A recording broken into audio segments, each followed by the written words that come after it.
इयत्ता दुसरी, विषय गणित. ओळखूया नाणी व नोटा. अध्ययन निष्पत्ती. 1. वेगवेगळ्या किमतीच्या नाणी व नोटा ओळखतात. 2. समान तसेच वेगवेगळ्या किमतीच्या विविध नोटा व नाणी वापरून 100 रुपयांपर्यंत रक्कम तयार करतात. 3. प्रत्यक्ष दुकानात जाऊन छोटे छोटे व्यवहार करतात. मुलं लहानपणापासूनच नाणी व नोटा बघत असतात. आता आपण या नाणी व नोटांची ओळख आणि त्यांचा उपयोग कसा करावा हे या पाठातून बघणार आहोत. नमस्कार. आज आपल्यासोबत आहे इयत्ता दुसरीची मुलगी शान्वी. मी आता तिला काही नोटा दाखवणार आहे. बघूया तर शान्वीला ओळखता येतात का नाही. शान्वी बेटा, तू नोटा बघितल्या आहेत ना? हो. ओके, बघ आता. ही नोट किती रुपयाची आहे? 10. छान. ही नोट 10 रुपयाची आहे. आता मी तुला दुसरी नोट दाखवणार आहे हिरव्या रंगाची. बघ, ही नोट किती रुपयाची आहे? 20. छान. 20 रुपयाची नोट आहे. आता ही ब्ल्यू रंगाची नोट बघ. ही नोट किती रुपयाची आहे? 50. अरे वा, शान्वीला 50 रुपयाची नोट पण ओळखता आली. आता ही नोट बघू. ही नोट किती रुपयाची आहे? 100. खूपच छान. ही 100 रुपयाची नोट आहे. आता ही नोट किती रुपयाची आहे? 200. खूपच छान. ही 200 रुपयाची नोट आहे. आता ही मोठी नोट, ही किती रुपयाची नोट आहे? 500 रुपयाची नोट. बघितले तुम्ही पण? 500 रुपयाची नोट आहे. आणि शान्वी, हा किती रुपयाचं नाणं आहे बघ बरं. 1. बघा, आपल्या समोर काही 1 रुपयाची नाणी, काही 2 रुपयाची नाणी आणि काही 5 रुपयाची नाणी ठेवलेली आहे. बरोबर.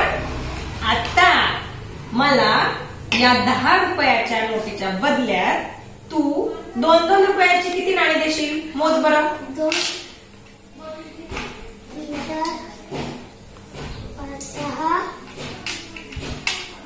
7, 8, 9, 10. Very good. बघा, शान्वीने मला या 10 रुपयाच्या नोटीच्या बदल्यात 2 रुपयाची नाणी दिलेली आहे. आता शान्वी, मला या 50 रुपयाच्या नोटेच्या बदल्यात 10-10ची किती नोटा देशील? मोठ्याने मोज. 10, 20, 30, 40 आणि 50. त्या किती नोटा झाल्या बरं? 5 नोटा. मला शान्वीने 50 रुपयासाठी 10-10च्या 5 नोटा दिलेल्या आहेत. आता शान्वी, या 100 रुपयाच्या बदल्यात तुम्हाला 50-50च्या किती नोटा देशील?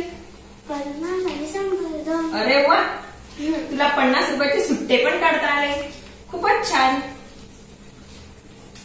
आता आपण पुढे काही अजून याची पुनरावृत्ती करणार आहोत. आता आपण ही नाणी व नोटा पुन्हा बघूया. हे आहे 1 रुपयाचं नाणं. हे आहे 2 रुपयाचं नाणं. हे आहे 5 रुपयाचं नाणं. ही आहे 10 रुपयाची नोट. ही आहे 20 रुपयाची नोट. ही आहे 50 रुपयाची नोट. ही आहे 100 रुपयाची नोट. ही आहे 200 रुपयाची नोट आणि ही आहे 500 रुपयाची नोट. नमस्कार. एकदा काय झालं, यश आणि रमा आईसोबत त्यांच्या काकांकडे गेले. त्या गावी जत्रा भरलेली होती. मग जत्रेत जाताना काकांनी प्रत्येकी 100 रुपये दिले. मग रमाने काय केलं, ती नंदू काकांच्या दुकानात गेली आणि तिने 100 रुपयाचे सुटे या प्रकारे करून आणले. 50 रुपयाची 1 नोट, 20 रुपयाच्या 2 नोटा, 5 रुपयाचा 1 नाणं, 2 रुपयाची 2 नाणी आणि 1 रुपयाचं 1 नाणं. सर्व मिळून 100 रुपये होतात. आता आपण यावरील काही उदाहरणं बघूया.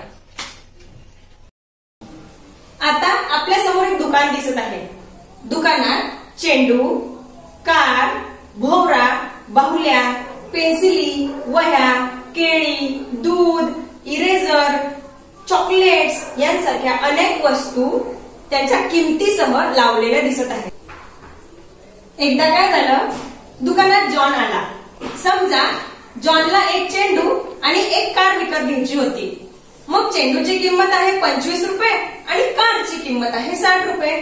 मग 25 आणि 60 मिळून त्याला किती बरं रुपये द्यावे लागतील? मग त्याला एकूण 25 आणि 60 असे 85 रुपये द्यावे लागतील. आता दुकानात परी आली. परीला एक वही आणि 2 पेन्सिली हव्या होत्या. मग एका वहीची किंमत आहे 20 रुपये आणि एका पेन्सिलीची किंमत आहे 7 रुपये. मग 2 पेन्सिलीची किंमत 14 रुपये होईल. मग 20 आणि 14 मिळून 34 रुपये परीला द्यावे लागतील. मग दुकानात देवेश आला. देवेशला 2 केळी आणि 1 ग्लास दूध विकत घ्यायचं होतं. मग एका केळीची किंमत आहे 3 रुपये, असे 2 केळींची किंमत 6 रुपये होईल. आणि दुधाची किंमत आहे, 1 ग्लास दुधाची किंमत आहे 15 रुपये. मग 6 आणि 15 मिळून त्याला 21 रुपये द्यावे लागतील.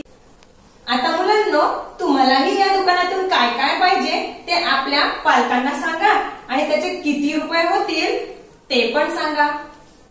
धन्यवाद. शिक्षकाचे नाव श्रीमती दीपाली बापू पाटील. शाळेचे नाव जिल्हा परिषद प्राथमिक शाळा साक्री, तालुका भुसावळ, जिल्हा जळगाव.